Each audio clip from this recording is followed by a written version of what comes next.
Welcome everyone. आज हम देखने वाले हैं कंप्यूटर ग्राफिक्स में chapter number 4 windowing and clipping. Okay, तो ऑलरेडी हमने लाइन क्लिपिंग एल्गोरिथम स्टार्ट कर दिया था। उसमें हमने Cohen Sutherland clipping algorithm and mid point sub division algorithm देखा हुआ है। तो आज हम देखने वाले हैं Cyrus-bake line clipping algorithm. Okay, तो बेसिकली हमने जितने भी एल्गोरिदम लाइन क्लिपिंग के लिए देखे हैं, ओके, तो उसके लिए पर्टिकुलर एक विंडो साइज़ हमें लगती थी, मींस रेक्टेंगुलर विंडो साइज़ लगती थी। लेकिन साइरस-बेक लाइन क्लिपिंग के लिए ओके हम कोई भी okay any kind of polygon okay use कर सकते हैं। Okay, there is no need to rectangular window only. Okay, तो साइरस-बेक लाइन क्लिपिंग के लिए दो कंसेप्ट बहुत इंपॉर्टेंट है, that is a dot product and parametric line equation. Okay, now what is this parametric line equation? So parametric line equation okay is so taking a line segment like P0 and a P1. Okay, so the parametric line equation is PT is equal to P0 plus T P1 minus P0. Okay, now what is this T, what is this P0 and what is this P1? Okay, so basically हम जब भी line draw करते हैं okay तो हमें दो point लगते हैं, that is the point number 1 P0 and the point number 2 it is P1। Okay, so ये हमने एक पर्टिकुलर लाइन यहाँ पे निकाली हुई है। If I want to calculate a T means the time of this particular line, तो हम क्या करने वाले हैं, तो ये लाइन पैरामेट्रिक इक्वेशन ओके हम यूज़ करेंगे। इसका मतलब ये है कि ये लाइन ओके अगर काउंट करना है इसका टाइमिंग ओके तो हम क्या यूज़ करेंगे, पी टी का मतलब यहाँ पे क्या है, टाइमिंग। तो P0 के यहाँ पे T होता है 0 एंड P1 के यहाँ पे T होता है आपका 1। Between this 0 and 1 we can calculate T की वैल्यू, राइट। सो आप यहाँ पे देख सकते हो where as the P0 the T is 0 and the P1 the T is equal to 1। Okay, तो आपको ये जो पैरामेट्रिक लाइन इक्वेशन है वो याद रखना है। तो बाय यूजिंग दिस हम क्या निकाल सकते हैं, लाइन का जो टाइमिंग है ओके लाइन जैसे हम ड्रॉ कर सकते हैं, तो कितने टाइम में हम कौन सी लाइन कितनी लाइन ड्रॉ करनी है आपको वो हम यहाँ पे निकाल सकते हैं, राइट। सो नाउ यहाँ पे देखो कि क्या किया है हम लोगों ने, अगर हमारा T 0 है तो इस पैरामेट्रिक इक्वेशन में हमने T की वैल्यू डाली। ओके, T की वैल्यू अभी क्या है, 0 है, तो हमें आंसर क्या मिल जाएगा, P0 मिल जाएगा, because 0 into all this equation is P0 and if T is equal to 1 okay यहाँ पे हमने ओके T की वैल्यू क्या की है, 1 डाली हुई है, राइट। तो यहाँ पे इनटू होके आपका P0 एंड P0 क्या हो जाएगा, कट हो जाएगा, बिकॉज द प्लस है ना माइनस, एंड आंसर क्या मिल जाएगा आपको, 1। ओके, तो लाइक दिस हम पैरामेट्रिक लाइन इक्वेशन इस साइरस-बेक लाइन क्लिपिंग एल्गोरिथम में यूज़ करने वाले हैं।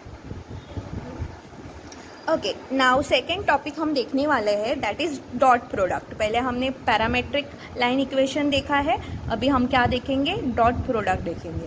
ओके, तो डॉट प्रोडक्ट के लिए हमें दो पॉइंट ध्यान में रखने हैं। Okay, it is very important. First one is a normal vector okay that is denoted by a NI okay and the second one take any point okay anywhere in a line, means आपको क्या करना है, किसी भी polygon और line के ऊपर आपको क्या करना है, एक पॉइंट लेना है एज के ऊपर। ओके, तो ये दो पॉइंट हमें क्या करने हैं, यहाँ पे समझ के लेने हैं, उससे समझ में आएगा कि डॉट प्रोडक्ट कैसे यूज्ड होगा। ओके, सो ये एक मैंने पॉलीगॉन लिया है ओके एंड पॉलीगॉन के ऊपर एक लाइन ली हुई है, राइट। सो यहाँ पे जो PEI है वो क्या है आपका कि एक लाइन पे मैंने क्या किया है, एज के ऊपर मैंने एक पॉइंट लिखा है। ओके तो पॉलीगॉन में basically depend upon the line polygon क्या होता है, क्रिएट होता है, राइट। तो ये आई की वैल्यू जो है वो 1 2 3 आपकी क्या होगी, बढ़ती जाएगी डिपेंड अपॉन पॉलीगॉन के लाइन के ऊपर, राइट। एंड नॉर्मल वेक्टर यहाँ पे देखो ये लिया हुआ है जो आउटवर्ड होगा टू लाइन से। ओके यहाँ पे देखो ये बाहर जा रहा है, ओके पॉलीगॉन के क्या है, बाहर जा रहा है, इसलिए ये क्या है, आउटवर्ड टू लाइन है, उसे हम क्या बोलेंगे, नॉर्मल वेक्टर। और नॉर्मल वेक्टर डिनोटेड किससे किया जाता है, एन से किया जाता है। तो हर एक पॉलीगॉन के लाइन के ऊपर हम क्या करने वाले हैं, ये लेने वाले हैं। तो पहले हम एक ही लाइन पे लेते हैं क्योंकि हमें यहाँ पे P0 और P1 ओके यहाँ पे एक इंटरसेक्शन मिलने वाला है। ओके सो ये इंटरसेक्शन हमें कैसे मिलेगा, तो यहाँ पे हमें बेसिकली PT की वैल्यू निकालनी पड़ेगी, राइट। सो यहाँ पे देखो डॉट प्रोडक्ट। ओके सो आपको यहाँ पे समझ में आया नॉर्मल वेक्टर क्या है एंड एज पे जो पॉइंट लिया हुआ है वो क्या है। तो इससे हम क्या करेंगे, एक डॉट प्रोडक्ट का इक्वेशन यूज़ करेंगे। ओके सो देखो डॉट प्रोडक्ट का इक्वेशन क्या है, Ni into means dot PT, okay यहाँ पे जो PT है वो माइनस PEI, राइट। तो जब भी हम डॉट प्रोडक्ट का आंसर निकालेंगे, ओके अगर ये आंसर ओके लेस देन 0 होता है, मीन्स 0 क्या होता है, बड़ा होता है, एंड आंसर की वैल्यू क्या होती है, छोटी होती है, तो ये PT का पॉइंट क्या होगा, inside the window. Inside window means यहाँ पे कहीं पे हो जाएगा। ओके देन अगर ये डॉट प्रोडक्ट की आंसर ओके क्या होता है, बड़ा होता है 0 से, तो वो आउटसाइड द कहीं पे विंडो के बाहर आ जाएगा। एंड इस डॉट प्रोडक्ट का answer is equal to 0, okay equal to 0 हो जाएगा, मीन्स हमें यहाँ पे कहीं पे तो क्या मिलेगा, इंटरसेक्शन पॉइंट मिल जाएगा। ओके तो डॉट प्रोडक्ट में हमें क्या ढूंढना है, इंटरसेक्शन पॉइंट ही ढूंढना है, राइट। तो वो हम कैसे कैलकुलेट करेंगे, तो यहाँ पे उसका सिंप्लीफिकेशन दिया हुआ है। ओके तो सिंप्लीफिकेशन देखते हैं। पहले डॉट प्रोडक्ट लिखा हुआ है हम लोगों ने, that is Ni into PT minus PEI, okay that is equal to 0, right. Then यहाँ पे ओके ये जो PT है, PT की वैल्यू हमने क्या निकाली थी, दैट इज T ब्रैकेट में okay P0 plus T P1 minus P0, okay ये T की वैल्यू हमने इक्वेशन में लिखी हुई है, पैरामीट्रिक इक्वेशन यही यहाँ पे डाली हुई है।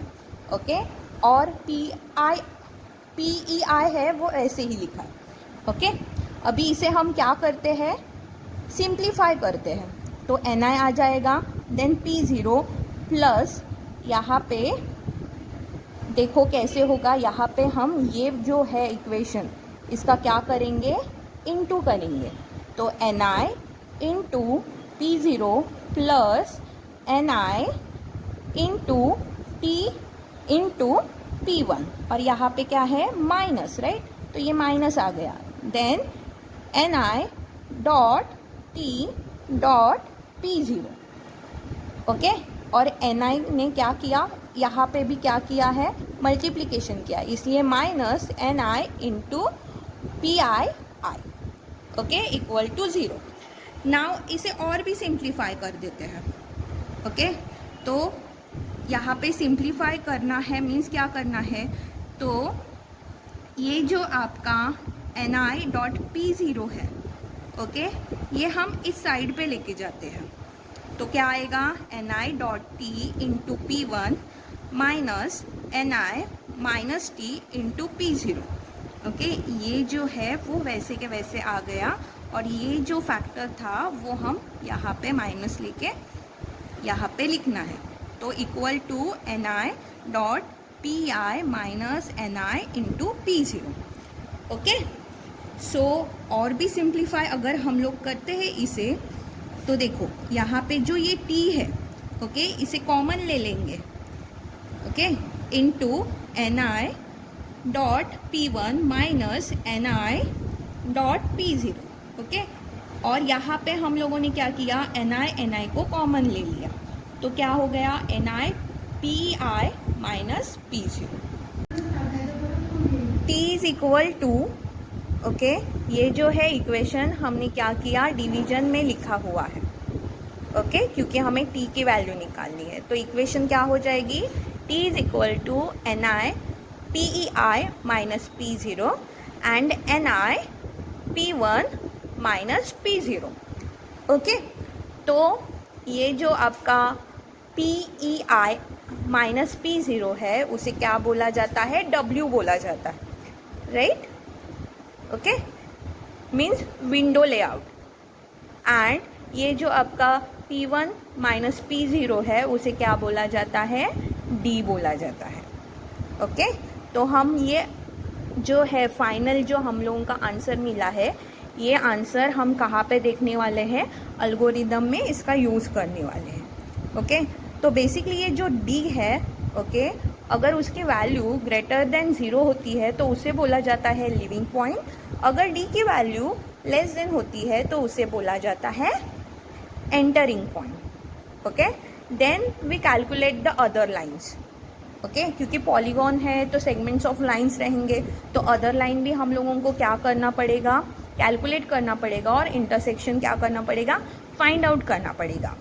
This is for only one line, second line third line के लिए भी हम लोगों को क्या निकालने हैं, t निकालना है, राइट। उसके बाद हम लोगों को क्या मिलेगी, मैक्सिमम लोअर लिमिट्स मिलने वाली है जिसे हम बोलेंगे TL, and maximum upper limit मिलने वाले हैं जिसका मतलब क्या है, TU, ओके। तो बेसिकली हमें यहाँ पे क्या मिल जाएंगे, इंटरसेक्शन मिल जाएंगे, ओके, लाइन के क्या मिल जाएंगे हम लोगों को, बाय यूजिंग दिस इंटरसेक्शन मिल जाएंगे, और हमारी लाइन क्या हो जाएगी, क्लिप हो जाएगी, understand.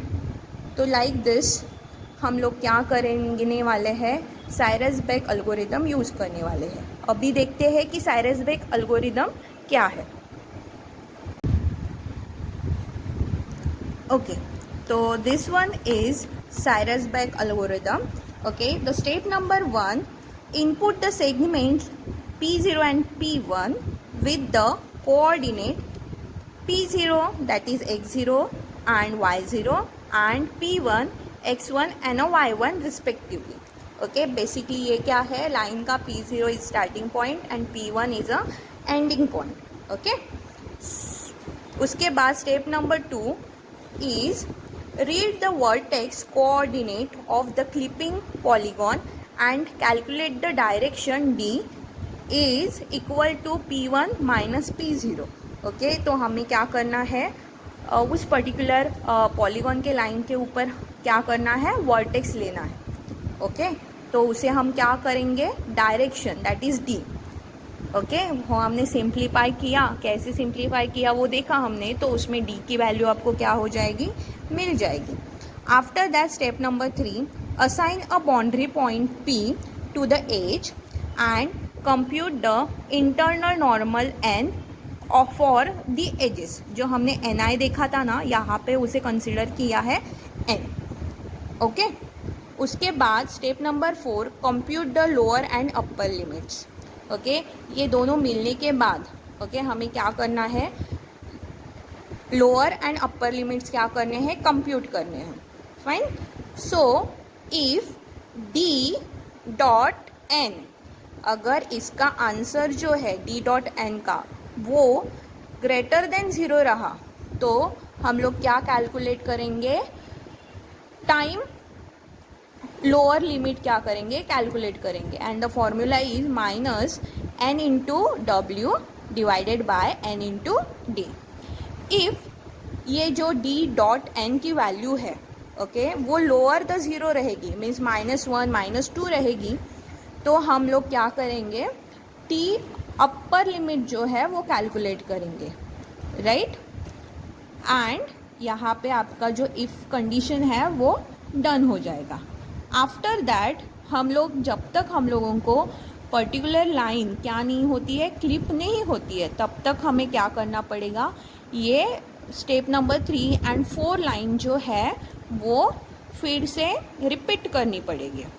Okay, after the step number 6 is find the maximum lower limit and a minimum upper limit if they are not satisfied with the condition 0, okay, less than equal to t and greater than equal to 1. Okay, ignore the line as the line is invisible. Okay, जो हमने 3 condition देखे, okay, वो condition हमें क्या करनी है, satisfied करनी है. बेसिकली हमें टी का आंसर क्या आना चाहिए, 0 आना चाहिए डॉट प्रोडक्ट का, तो वो क्या होगा, इंटरसेक्ट होगा.